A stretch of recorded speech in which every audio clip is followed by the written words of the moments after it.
You have arrived at Next Level Radio episode number 55. I believe it's 55. We're going to roll with 55. I can't wait till we get to 555, and I have no idea what my ass is for my head. However, we have been addressing some outlandish, some very different topics within the last, I would say, 5 weeks. And a lot of those topics have become a big passion of mine, something that can help elevate lives, some stuff that I never had any experience with. And so we're getting back to the stuff I'm good at, the stuff I do on a day-to-day basis, back to the strength and conditioning talk. And I was thinking about this and starting to get some kind of flack from other people in the industry. Stick to what you're good at, stay in your lane. I said, well, your lane's going to be very, very narrow if you just stick to what you're good at. And I found that addressing weaknesses and trying to branch off a little bit has helped me a lot. And so I've said this, mentioned this on the podcast before, I think episode 38 and 32. But every year I try to learn something new. And a few years back, that was investing in the stock market, day and swing trading. This year, jiu-jitsu. The following coming years, really addressing marksmanship or archery or some sort of discipline that takes an entire year to learn. And so we're getting back to what I do best, strength and conditioning talk, the nitty-gritty, making athletes better, making better humans, making better athletes, bigger, faster, stronger, and the principles of strength and conditioning. So I look at myself as almost a person that has got to be in the old school and the new school train of thought as we think of strength and conditioning.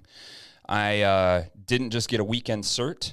I didn't just go to a CrossFit level 1 and now I know how to train people, or now I know how to train athletes. I went for a 4-year degree in exercise science, accomplished that, dove into exactly what we're going to get in today, because I could go over these principles that I'm going to go over today with most CrossFit coaches, and I could say, hey, what are the principles of strength and conditioning?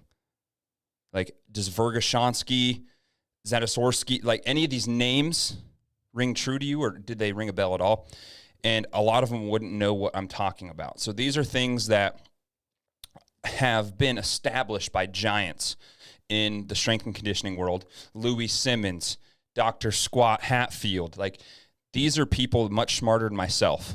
And I went through a 4-year degree through this, went and got my master's for this. And so this is stuff that I'm very, very passionate about. And I feel like I could rap with anybody with. I'm very confident in my knowledge base behind this stuff. And so I want to bring all of this to you guys. And so I want to talk about who is this for? And I want you guys to think about the everyday gym goer, the person that wants to start going to the gym, the avid weightlifter, the avid power lifter, the avid athlete, the people that want more out of this life, that expect more and want to do the work that is expected of them to get to that end result. And so there is principles in strength and conditioning that need to be abided by. And before we go on any further here, I want to talk about very briefly Nutridyne.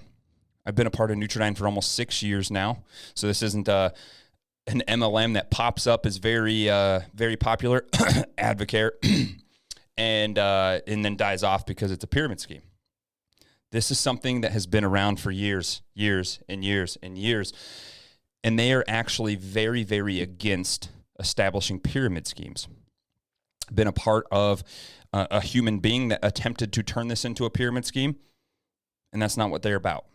So Nutridyne looks at addressing the underlying issues of disease and performance. So elevating performance and minimizing disease. And all we know that inflammation plays a key role in a majority of these diseases. So if we can address that, we can address a lot of the underlying issues. And so I'm big into supplementation world, but I'm very basic when it comes to that. So I cover all the bases: your fish oil, your PRMs, your creatines, most importantly, probiotics, vitamin D3, and then I also take like a natural, and it doesn't have a lot of studies behind it, published studies to show effectiveness, but a natural testosterone booster. It's actually, to be honest, it's like a regulator. But anyways, listeners of this podcast, now more than ever during the COVID era, during the COVID years, now more than ever, it would be more important to get on a very structured, individualized supplement regimen that is like clockwork. Because you can go take X supplement and run out of it in a month and then wait a month and then order again, and you're wasting your money. And so the biggest thing, I was watching TV with my wife the other day, and Nature Valley comes up. It says, #1 doctor recommended supplement company. And it's such bullshit. They have non-existent levels of testing. They have non-existent levels of actual, so say you're thinking about magnesium or any other type of sodium. There's different types of magnesium L-threonate, citrate, L-threonate. There's a bunch of different stuff that have different causes in the body, okay? And so they're just filling these supplements with the cheapest form of whatever ingredient that is, and that may not even address what you're looking for. It may not even address the benefit that you're looking for. So why I'm saying this is, please, buy once, cry once. Buy quality so that you don't get bit in the ass.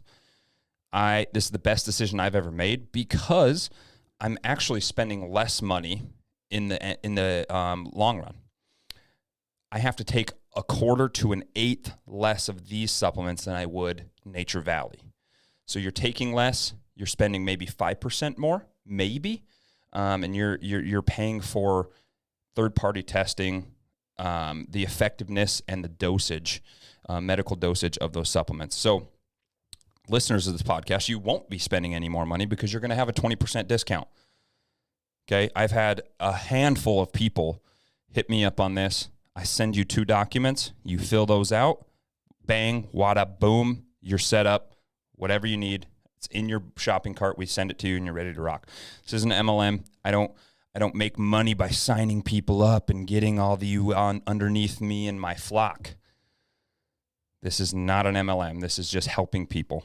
And so, getting into the bulk of this, ladies and gents, I have to give credit where credit is due, but then I also want to preface that a lot of this knowledge is from myself as well.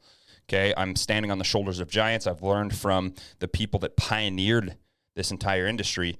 However, power athlete methodology is the roadway into becoming a power athlete block 1 coach. Okay, so power athlete taking a lot of these principles from these giants I talk about, the science and practice, super training, Louis Simmons's book, Conjugate Method, all these different books, and they put it all together in one nice, simple, and effective reading material. So I want to give credit where credit's due.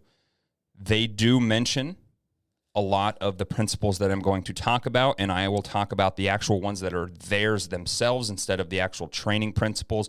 They add a few that I truly agree with. So I want to give credit where credit's due, but I also want to preface that this is from my own research and this is from my own 4-year degree and a lot of stuff that I learned over a lifetime of education. So here we go, folks. In strength and conditioning, we have to have principles to weed through the Instagram influencer, Kim Kardashian being able to park a Suburban on her ass. All these different people that say, oh, I know what's going on. Ask Kim Kardashian what individuality is. She has no idea. So this is why we have to have principles in training. Without principles in training, we don't know what's bullshit and what's not. And so that's what these serve as, and they're very good at doing that. So where did these come from? And they act as a gleaming light in strength and conditioning. In many industries, we have these principles that other truths and other beliefs are based off of. Without these, we wouldn't know what is good and bad, bullshit and not. somebody that knows the truth and not the truth, okay? So having said that, we need to address a few things, and I'm not going to preface this each time this is something of my knowledge. And power athletes, I'm going to give power athlete all the credit where credit's due because those are my fucking boys, okay? So what is athleticism? And power athletes' definition of athleticism is very particular, okay? And I'm getting to the principles behind that, but we need to know what athleticism is so that we can look at the principles of training. So what is athleticism? The ability to seamlessly and effortlessly, remember that, combine primal movement patterns through space to accomplish a known or novel task, okay? So seamlessly and effortlessly, we need to get to the unconscious competence, we need to get to a place where we aren't thinking, where we're not, we are reacting to a stimulus, not thinking about a stimulus and then going, okay? We are not in our heads slowing ourselves down. You hear all football coaches, don't think, just go, 100 miles an hour, go with your hair on fire. These are the things that we have to do to be successful in this realm. And so breaking that down, combining primal movement patterns, we need to be able to combine primal movement patterns through space. I will talk about what the primal movement patterns are, but all athletic movements are built off of these primal movement patterns. If it's a single primal movement pattern or if it's a combination of all or some of those. And that's how athletic movement is built. And the more seamlessly and effortlessly we can combine those primal movement patterns through space, frontal, transverse, sagittal, the more athletic we are. So this gets us to the argument of principle-based versus philosophy-based, okay? You hear a lot of people say, well, this is my philosophy. What is your philosophy built off of is what the more important question should be brought up, okay? So principles allow us to push back against, Principles are this gleaming light, okay? Principles are this gleaming light that we can look to that other truths are based off of. Philosophies allow us to push against conventional thought or behavior. However, the research, the data, the studies, they're not there at that point. So principles are a basic truth that we can base other stuff on, okay? So examples, some new strength coach says that bicep curls are the most effective way to build athleticism. That's his or hers philosophy, but that's not a principle. That's not a principle that has been shown to be true. So we need to figure out what has been shown to be true. And I see both sides of this because this can be a very slippery slope of doing what we do because people before us did that, okay? So not challenging conventional thinking. And I think there's a place for that. I think there's a libertarian mindset of that, of challenging conventional thinking.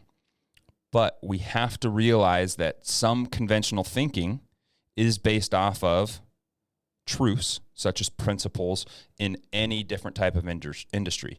So philosophies start out as just that, a basic belief, and then they can morph into either a principle or they form into bullshit.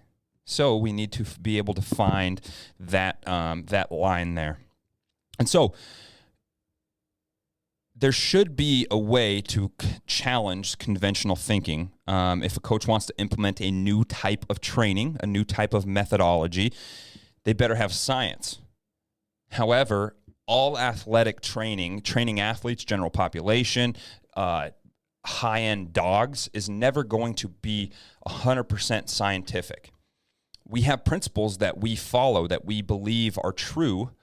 However, it's not going to be 100% based off of that science. And so, having said that, now we can get into the actual principles of what strength and conditioning is. Because we, as coaches, are in the trenches, training athletes, training general population, and we can make our own philosophies off of anecdotal data that we collect every single day from conversations, from reps, from sets. We can make a philosophy, but we need to be able to tie that philosophy back to standard truths, which is our principles that we're getting into right now. So, principle number 1, very, very important. And I think they get more important as we go, and the last one being the most important. So, the first principle of training is overload. Okay? And I like to preface this one with, you cannot read the same page on a book. Okay? I'm reading Fahrenheit 451. I'm reading. I read the same pages once a day for a year. I'm not going to obtain new knowledge from these pages every single day that I read, because the content's the same. The stimulus is the same. So our biological bodies act in the same exact way. The principle of overload states that we need to increase training stimulus in different types of ways or modalities to make sure that we do not go stagnant. Okay, so we need to increase the training stimulus by either load, which is our intensities. We make it heavier for very high intense reps. We make it lighter for more volume. And so we need to make sure that we can manipulate these different types of variables. So intensity means load and volume means reps. So there's a inverse correlation. As intensity goes up, volume goes down. As volume goes up, intensity goes down. So we need to be able to find this fine line as a coach and be able to manipulate these different variables. So Power Athlete, they state that we need to create opportunities for total pattern coordination. So we need to give this opportunity of combining primal movement patterns so that athletes can see this in the weight room and apply it to the field. Another way to overload athletes is sprinting and plyometrics, most importantly and most overlooked. Athletes can train with a barbell, they can train with a kettlebell, a dumbbell, whatever it is, but sprinting and plyometrics have been the GOAT for hundreds and hundreds of years. So overloading, same concept. We can overload with intensity. We can do a higher grade uphill sprint. Or we can do a lower grade, longer duration downhill sprint. Or we can do a longer flatland sprint. Or with plyometrics, we can look at different modalities. We can look at weighted plyometrics. We can look at specific joint angles for our plyometrics. We can look at specific velocities. This is the variables that you have to realize when talking about the principle of overload. So you cannot read the same page on a book and expect to get different knowledge, okay? Number 2, reversibility. And reversibility in the sense of strength and conditioning has 2 ways to be used. And a lot of people use it in the first way.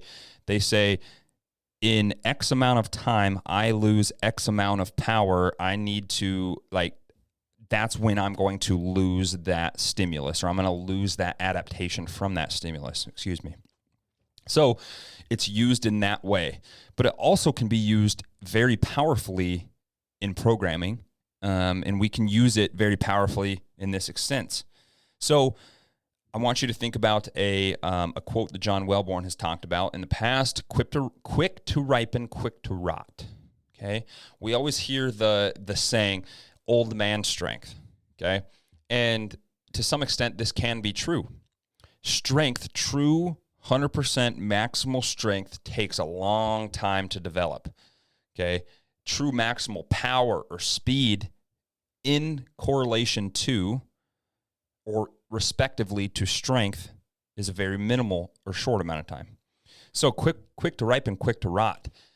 The power and the strength output, the power and speed outputs that we can accomplish in a shorter period of time, also they rot very quickly. So we can lose and gain these in a very quick manner, respectively, as compared to strength. So if we're looking at actually programming for athletes, we need to make sure that reversibility is in the back of our head. So if we're looking at power and speed, okay, true plyometric speed training, working on high output, high velocity work, we're looking at anywhere between 7 to 14 days that this can start to diminish, okay? Closer to that 14-day mark, but we can have diminishing returns as we progress without training that. So what does that mean? We need to be hitting speed work once a week or once every other week at the least, okay? So that's where if we want to accelerate our adaptations, we need to make sure that we're programming off of the principle of reversibility. Strength it does not diminish as fast. So I want you to think about when you go on vacation for a week, for 2 weeks, you come back to the gym, you're still able to hit as close to or at your 1 rep max, but you can't move the bar fast. You get fatigued more quickly. These are the real world aspects of the principle of reversibility. Then we get into accommodation, okay? Accommodation is number 3 on the list, and you can think of it as everything works till it doesn't. So nothing lasts forever, okay? So the actual definition of accommodation is the response of a biological object, a human, an athlete, to a given constant stimulus decreases over time. So this can be applied to anything in our lives, anything. Think about reading. We continually get better at reading and reading and reading and reading. We get quicker at recognition of vocabulary. We get quicker at reciting. So if we keep a same exact stimulus, if I run 1 mile every single day at a 10-minute pace for the rest of my life, I will never get better at running that mile. I'll say that again. I will never get better at running that mile if I do not push the pace, if I do not push the intensity, if I do not push the volume, I do not go further. I will not get better after a set amount of time that my body has accommodated to that stimulus. I will not get better at that stimulus, on that given product or given workout or whatever you want to say. So we have to make sure that after a period of time, our stimulus has to increase because our body will accommodate to that said stimulus. So there's a few ways that you can change it. Quantitatively, we can change the training loads. We can run further. We can put more weight on the bar. We can do these things that cause more adaptation so that we're not accommodating that stimulus. Or we can look at it qualitatively. We can replace different exercises. So I am doing back squat or front squat or Bulgarian split squats or cleans or snatches, whatever that is, we can keep the body guessing, giving it a different stimulus so that we can have more adaptation to imposed demands. Then we're rolling, peeps. We're rolling. So bear with me here. We are at specificity. Specificity, okay? Louis Sullivan was an American architect that was known for changing the landscape of a lot of our buildings, of our skyscrapers, of a lot of different things. And he always talked about what's called form follows function. So a building that is going to be a museum, you would think would be very open, very good lighting, a very open landscape so that you can see all these different objects, all these different paintings or whatever that is in the museum. And so form follows function. The form of the building should follow what you're trying to get out of the function of the building. So specificity in the sense of athletics is we need to mimic the specific demands of the sport. Okay, and this is probably going to be the longest one that I talk about because this is going to get me fired up talking about sport-specific training. Sport-specific training is a hoax. It's bullshit. Whoever says sport-specific training, I almost guarantee does not have the initials CSCS behind their name. They are more than likely a PE teacher. They're more than likely somebody that took a weekend certification because they can't grasp, and I'm not being rude. I really am not being rude. but they cannot grasp that sports-specific training is practice. And there's a time for practice, and there's a time for the weight room. So these two should not intermingle, okay? So this is the principle of specificity is a specificity of training, not sports-specific training. And like, what the hell do you mean, Colby? Okay, I'm going to break it down for you. So in a sport such as an offensive lineman, defensive lineman, like, yes, we want them fast, we want them powerful, we want them strong, okay? But you want a very strong offensive lineman. You want an offensive lineman that can move very well, but you want a strong offensive lineman. So we need to mimic the exact demands of that sport, okay? The exact demands of that position. So we need to mimic that in our stimulus. We need to provide the body the stimulus that we want so that we can get that imposed demand, that specific adaptation. So what I mean by that was if we're trying to get stronger, we need to train over 85% of our 1RMs. If we're truly wanting to get stronger, you will not. These principles are ring true to everybody in the industry. You will not get stronger if you are training with less than 50% of your 1RM. You can't. Biologically, the body cannot get stronger unless we're over 85%. So, is training over 85% all the time good? No. Is training over 85% sparingly and at the same interval as power and velocity good? Yes. Okay? So, we need to provide a stimulus that is the exact same of the demands of the sport. We don't need to provide a stimulus that is, say, baseball. Baseball is a great one that sports-specific training seems to be freaking running like a COVID virus in. So I need to be able to get this throwing motion down better. So I'm going to hook throwing cords up to my arm, causing more labral damage, causing slap tears, causing these issues that, why are you doing that? Because you do that in practice already. So sport-specific training equals practice. That's all practice is. We're working on the specific movements, the specific movement patterns that we need to be successful in practice. The weight room is for the weight room, okay? So hooking a weighted basketball is a sports-specific type of training, or swinging a golf club with ropes attached to it, or X, Y, and Z. This is practice. Sports-specific training is not this secret squirrel. It's not being very rude, but I hope people can listen to this and realize what we're saying is it's bullshit. It's complete and utter bullshit. We need to be able to mimic the demands and provide that type of stimulus, because we know through these principles that our body is going to react in a certain way to give us the certain result. So that is why sport-specific training is different than specificity. Think about a runner. Practice is competition, and competition is practice. We're running so that we can run better, okay? That's sports-specific. You're practicing exactly that. I'm using the barbell, the dumbbells, the kettlebells as an implement, as a tool to provide this end goal for the competition, okay? So there's difference in that, and there's a time and place for both.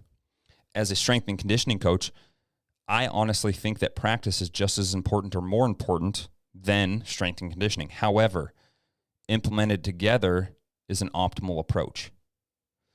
So we need to find that line. And I hope that makes a little bit more sense. Specificity versus sport-specific training, applying the specific demands of the sport to the weight room rather than hooking cords up to your legs so you can kick a soccer ball harder. There's a reason why those fads go like this, because they're bullshit and they don't have any principles behind them. It's philosophy. So, again, I hope that makes sense. When we're looking at specificity, there's a few ways to know exactly where you want to be, okay? Specificity, when we're training that, we want to give the right demands to that athlete, so we need to have an equivalent external structure of movement. What that means, we need to have a specific training load for the goal we're trying to accomplish. As I said earlier, if we're training strength, we need to be over 85%. If we're training power, we need to be at 30 to 80%, depending on what metric you look at. If we're looking at high velocity, true high velocity, you could look at 30 to 50% of your 1RM at max velocities, okay? So we need to have an equivalent external structure of movement, meaning if I'm wanting to get stronger, I need 85% or more on the barbell or the kettlebells or the dumbbells. So we have to have that training load that pertains to the goal in mind, okay? Then we also have to have a equivalent internal structure of movement. I need to have, if I have 85% of my 1RM on the barbell, but I don't have the neurological function, I don't have the firing patterns, the rate coding to fire and actually have a good 85% 1RM or 2RM or 3RM, I'm not getting the firing patterns, the rate coding that I need to accomplish and get to that end goal of being stronger. So we have to have an equivalent internal structure of movement, meaning specific muscle types, training specific muscle types, and firing patterns, okay? And then third, we have to have the equivalent generation of energy, the metabolic demands of sport. So, meaning if I'm a runner, I'm a long-distance runner, Ironman, let's just make it easy, just a marathon runner, I need to have long runs, short runs, X, Y, and Z, but I need to run. And that running is aerobic, okay? It's a longer duration, so it's using a very specific energy system. So this is where you have to look and reverse engineer the sport. Is the sport very basic? This is day one. This is easy questions right off the bat. Is the sport aerobic or anaerobic in nature? Is it wrestling or is it marathon running? Is it football or is it Ironman? Is it cross country or is it the 100-meter dash? These are all differences in our generation of energy and the different energy systems that our body presents. So I really, that's actually one of my favorite principles because it's so misunderstood and I have a decent grasp on it, and I hope that helps, guys. So then we get to individuality. And I always take this quote from John. He always talks about NFL strength coaches trying to take credit for NFL football players being these amazing, thoroughbred athletes, okay? And he always says, you could have them sit in the weight room playing the fucking French horn, and they're going to get stronger. They're going to get better. They're going to get faster. You're using the genetic lottery to some extent. These people are the best of the best, the cream of the crop. So individuality means that Colby Wortman and Joe Schmo, very, very similar performance levels, very similar experiences, very similar all around. If we do the exact same training program, we're going to get two different results. So there's the principle of individuality that two similar athletes with similar performance levels can yield very different results. So coaches must consider these individual differences of athletes. And how Power Athlete talks about, and how I did this without even knowing their exact protocol before I became a Block 1, but this is their protocol of assessing and looking at the individuality of the athlete.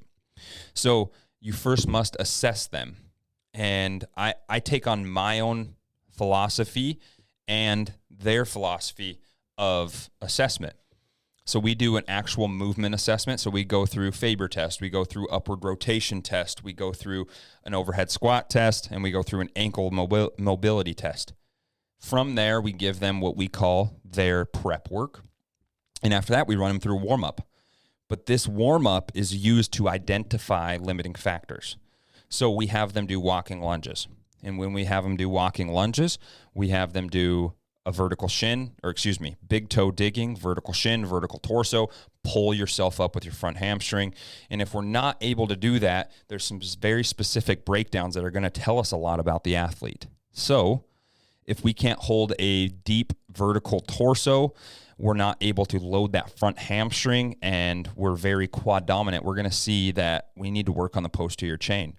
Or we see that front toe cave in. This is my big toe. I cave in and I can't get that arch support that I need.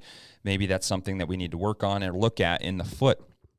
So assessment tools that we use for our prep work, and then we also use it for our warm-up. Warm-ups are a great way to find limiting factors in all athletes and address individuality. Then you need to educate them, and you need to find the optimal communication methods for that athlete. Some kids do want you to yell. I have experience in the college strength and conditioning realm, and that's a lot more militaristic than it is dealing with Joe Schmo who's 67 years old with diabetes and X, Y, and Z. Like, I'm not going to be screaming at them. And I'm not screaming at the athletes either. But it's motivating factors that every athlete has differently. So Ron McKeefery, one of the best strength coaches in the game, talking about culture at the Power Athlete Block 1 Symposium, at the Power Athlete Symposium in 2019, talked about difference in communication methods and difference in coaching methods. And he talked about, like, there's those kids that had a very good childhood, X, Y, and Z, but they're very motivated by highly motivated people that they really like getting hyped up and yelled at. And they're the guys that slap each other while they're maxing and X, Y, and Z. And they respond very well, very, very well to that. But then you also have the kid that had a dad who was a drunk, who was a jerk, who scream and yell at him. And his hormone profile, when he hears screaming and yelling, he shuts down or she shuts down, and they don't respect you. They're scared of you. So you need to find this happy medium, because as coaches, that's our job. We need to get the most out of that athlete. And so finding the most out of the athlete through certain communication methods is very, very important. And that's the example I like to give. Some people do well with yelling and screaming. Some people don't. Find what that athlete responds to the best. And then we need to show them, we need to coach a setup and execution of every primal movement, of all of our movements, and give them a gold standard, okay? I want you to mimic this. That's what I always say. I want you to mimic this. This is the setup and execution that I expect. It's not going to be perfect the first time, and that's okay. So that's what we give: assessment, education, execution. Then the next principle I put a bunch of asterisks by, because this is Power Athlete's principle of training, and primal movements are part of that, okay? The original principles of training didn't include primal movements, but their entire principles include primal movements because it's such an important aspect of training. So all athletic movement is a combination of primal movements. Remember, go back to athleticism. The ability to seamlessly and effortlessly combine primal movement patterns through space to accomplish a known or novel task. So we have these different types of primal movements, and they are upper body primal movements: vertical push, vertical pull, horizontal push, horizontal pull. Okay, think of a press, vertical push. Then you think of vertical pull, a pull up, a lat pull down, a chin up, anything of that nature. Then you think of a horizontal push, bench press, horizontal pull, bent over row. You could count a type of a deadlift. You're pulling that off the ground horizontally. Those are all the upper body primals. Then we get into lower body primals, which get most of the attention. You have your squat or your hinge, your lunge, and your step up. Very simple. And without getting too deep into these, all of the squat, hinge, so squat and hinge is one, step up, lunge, all have bases on what the pelvis is doing, okay? Hinge, lunge, step up, okay? Very simply. It's all the actions of the pelvis that make those different types of primal movements. Then we get into another one. Like I said, that's Power Athlete's principle of training would be primal movements. One of the concrete OG, my favorite principle of training is compensatory freaking acceleration. And I take a few things from a select few people, but John Welborn always says, and it makes a lot of sense, don't lift weights like old people have sex, slow and careful. Lifting weights, football, tennis, whatever it is, insert any sport that you want, is violent, is aggressive. You can't throw a punch step 50%. You're going to get your ass pancaked. So moving with aggression. The weight room and the sporting event is all about intent. if I have a 400-pound offensive lineman on me, I'm not going to move him very quickly, but my intent and my heart and my muscle patterns and my firing is as hard as I can. It may not exhibit as hard as I can, but that's the whole thing about compensatory acceleration. Do not lift weights like old people have sex. Slow and careful. So I talked about Dr. Fred Hatfield, and he was the first one to really coin what compensatory acceleration is. I'm going to give you the very rigid definition, then I'm going to give you the definition that makes a lot of sense for general population. So compensatory acceleration requires an athlete to accelerate a barbell or implement with max force throughout the entire movement. So as mechanical advantage increases, so does velocity. What does that mean? So at the bottom of a squat is where mechanical advantage is an all-time low. Okay, we do not have a lot of leverage when we're sitting with 500 pounds on our back deep in the hole of the squat. However, as mechanical advantage increases, as I start coming out of the hole, so should velocity increase. So as the lift, this is in layman's terms, as the lift gets easier, velocity should be higher. And how is that accomplished?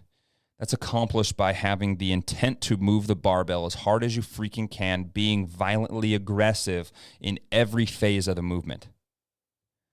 Moving it with a fire under your ass, like your life depends on it. This is very important. It's more important. Like I could give a shit less about what weight is on the bar. It's all about the intent of moving that weight. And I always have this mantra, this saying when I'm at the college or when I'm with my athletes here. Move the unloaded barbell like it's 500 pounds and 500 pounds like it's unloaded barbell. Fast, as fast as you can. It's all about that intent, people, okay? That's where true compensatory acceleration is and what it is, okay? Very, very important to being successful on the playing field.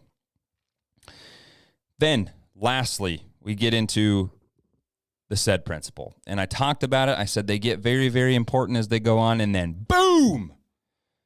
You get sucker punched by the SAID principle because it is the OG of principles in strength and conditioning. It is the most important one. And it breaks down and builds up a lot of the principles that we just went over. So the SAID principle, S-A-I-D, specific adaptations to imposed demands. What does this mean? This means that the body will have specific adaptations that we know to be true through our principles, through our force velocity curve, through all these different things. Our body will have a specific adaptation to the imposed demands. It'll have a specific adaptation to what the demands you lay upon it, because we know our biology fairly well and we knew the principles that we hold to be true. So how can we use the SAID principle as a gym goer, as a coach, as an athlete? How can we use these? And the SAID principle allows us to reverse engineer the demands of the sport and provide the stimulus. So we got into specificity earlier, talked about what is specificity. Well, the SAID principle can intertwine with that. It's not the same thing, but it can intertwine. So now I reverse engineer. So I say I have let's just say a wide receiver in football. His weaknesses are he can't move his hips very well. He's kind of slow. He's explosive off the ball, but his top end speed isn't great. So I take the demands of the sport. What does he need to be as a wide receiver? He needs to be very fast. He needs to be very agile. He needs to be able to change directions very quickly, and he needs to be able to jump. Okay? Plus his limiting factors.